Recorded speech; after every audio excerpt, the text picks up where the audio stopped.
ചുരുക്കത്തിൽ പറഞ്ഞാൽ ഭക്ഷ്യയോഗ്യമായ ചെടികൾ കൊണ്ട് തോട്ടം അലങ്കരിക്കുന്നതിനെയാണ് എഡിബിൾ ലാൻഡ്സ്കേപ്പിംഗ് അഥവാ ഫുഡ് സ്കേപ്പിംഗ് എന്ന് വിളിക്കുന്നത്. ഇവിടെ ഞാൻ ചുവന്ന ചീരകൾ കൊണ്ടാണ് എഡിബിൾ ലാൻഡ്സ്കേപ്പിംഗ് നടത്തിയിരിക്കുന്നത്.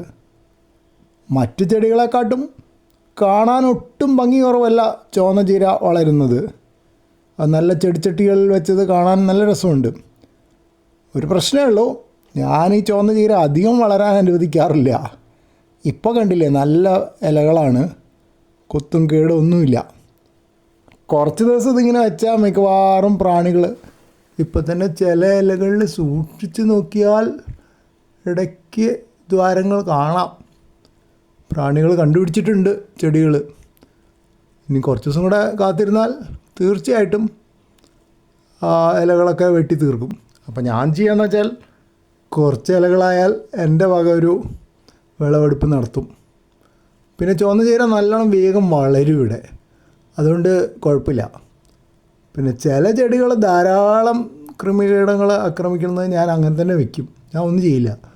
ആ ചെടികൾ കീടങ്ങൾക്കിരിക്കട്ടെ, എന്നാലെങ്കിലും ബാക്കി ചെടികളെ വെറുതെ വിടട്ടെ എന്നാണ് പ്രതീക്ഷ.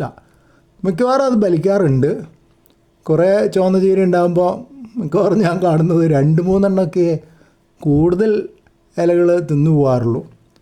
അതിപ്പോൾ അങ്ങനെ കണ്ടുകൊണ്ട് വലിയ സന്തോഷമാണ്. ഞാനത് അങ്ങനെ തന്നെ നിലനിർത്തും. അത് പൂടുകയും ചെയ്യും, അതിന് പിന്നെ വേണേൽ തൈ കിട്ടുകയും ചെയ്യും. ഈ ചെടികളിൽ നിന്ന് മിക്കവാറും തൈയൊന്നും കിട്ടില്ല, കാരണം ഞാൻ ഇടയ്ക്കിടയ്ക്ക് മുറിച്ചെടുക്കും.